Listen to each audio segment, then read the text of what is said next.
अस्सलामुअलैकुम। आज हम बनाएंगे मंदी। ये अरेबिक डिश है लेकिन हमने इसको बनाया है थोड़ा सा देसी टच के साथ। तो ये बीफ के साथ भी मंदी बनती है, चिकन के साथ भी बनती है, लेकिन मैंने इसको मटन के साथ बनाया है।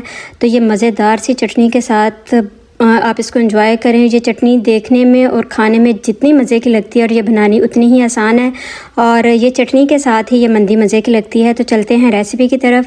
यहाँ पे मैंने 1.5 kg मटन लिया था और उसमें तकरीबन 2 गिलास पानी के डाल के एक प्याज और अदरक लहसुन का पेस्ट इसमें मैंने डाला 2 बड़े चम्मच, और साथ में मैंने नमक डाला अकॉर्डिंग टू योर टेस्ट, आप डाल सकते हैं, और कुटी हुई मिर्च 1 टीस्पून। इसके बाद इसको कवर करके रख दें। जैसे मीट टेंडर हुआ तो मैंने इसमें से तकरीबन 2 कप जो है वो यखनी को निकाल लिए थे, क्योंकि इसको हम अपने राइस में इस्तेमाल करेंगे। बाकी की यखनी को मैं गोश्त के साथ ही बनाऊंगी ताकि गोश्त में भी टेस्ट जो है वो बरकरार रहे यखनी का। तो मुझे लग रहा था कि गोश्त मेरा ज़्यादा टेंडर हो गया, तो मैंने गोश्त को निकाल लिया बाहर, और उसके बाद जो बाकी पानी बचा था उसमें मैंने थोड़ी सी हल्दी डाली, क्योंकि मुझे हल्का हल्का सा वो वाइट सा लग रहा था, तो मुझे था थोड़ा कलर आया उसमें। तो मैंने थोड़ी सी हल्दी डाल के तो एक्स्ट्रा पानी जो था उसको मैंने खुशक किया।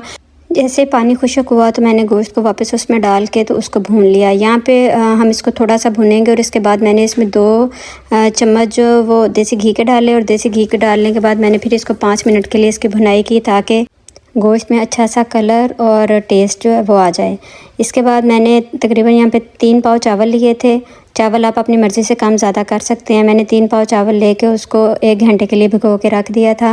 अब हम अपने चावलों की तरफ चलते हैं। तो मैंने यहाँ पे 1/2 कप ऑयल लिया और उसमें 1 मीडियम साइज़ का अनियन स्लाइस करके वो डाल दिया। जैसे अनियन थोड़ा सा सॉफ्ट होगा हम इसमें खड़े गरम मसाला ऐड करेंगे, जिसमें कड़ी पत्ता है, लौंग है, बड़ी इलायची है, दालचीनी है और ज़ीरा है।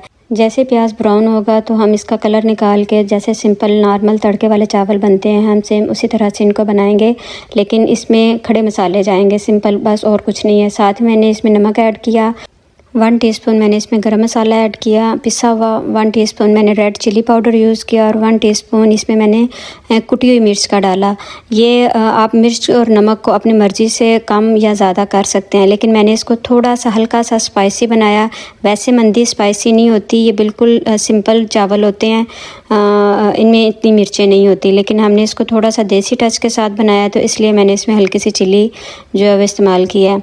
सिंपल फिर आप अपनी यखनी और पानी डाल दें अपने चावलों के हिसाब से, और उसके बाद चावल ऐड करके आप उनको पका लें। और यहाँ पे मैंने 2 ग्रीन चिली भी ऐड की थी, ये भी ऑप्शनल है, ये भी आपकी अपनी मर्ज़ी है। जैसे चावल दम वाली सिचुएशन पे आए तो आपने जो गोश्त बना के रखा हुआ था उसको आपने इन राइस के ऊपर रख के तो चावलों को दम पे लगा देना है। यहाँ पे मैंने कलर इस्तेमाल किया था क्योंकि इन चावलों का येलो कलर होता है, तो आपने दूध में थोड़ा सा येलो कलर ऐड करके फूड कलर जो होता है वो ऐड करके आपने वो इसके अंदर डाल देना ताकि हमारे चावलों में अच्छा सा रंग आ जाए। साथ ही हम इसको दम पे रख देंगे तकरीबन 15 से 20 मिनट के लिए।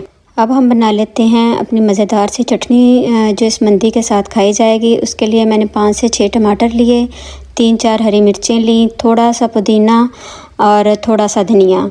सिर्फ इसके साथ ये चटनी बनेगी। और अब हम इसको चॉपर में डाल के इसको पीस लेंगे। इसको हम बहुत ज़्यादा नहीं पीसेंगे, इसको हल्का सा दरदरा, थोड़ा टमाटर मोटा मोटा इसमें हो तो वो इसमें ज़्यादा अच्छा लगता है। उस तरह से हम इसको पीस के इसको अपने बाउल में निकाल लेंगे, और बाद में हम इसमें नमक ऐड कर लेंगे अपनी मर्ज़ी के हिसाब से। जितना आपको नमक खाना है आप उस हिसाब से इसमें ऐड कर लें, और नमक को आप कभी भी आप चेक कर सकते हैं, अगर आपको कम लगे तो आप ज़्यादा डाल लें। अच्छा, मैंने इसमें थोड़ा सा लेमन डाला था, ये ऑप्शनल है, आप डालना चाहें तो आप लेमन डाल लें, अदरवाइज़ आप इसको स्किप कर सकते हैं। लेमन के बगैर भी ये बहुत मज़े की है। यहाँ पे हमारी चटनी जो है वो तैयार हो गई है। अब हम अपने राइस की तरफ चलते हैं। तो राइस को अच्छे से दम लग चुका हुआ है, तो ले जी ये हमारी आज की रेसिपी है, ये तैयार हो गई है। आप इसको एंजॉय करें अपनी फैमिली के साथ। और आपने इस रेसिपी को जब भी बनाना है आपने मुझे कमेंट्स में ज़रूर बताना है कि आप लोगों की मंदी कैसी बनी थी।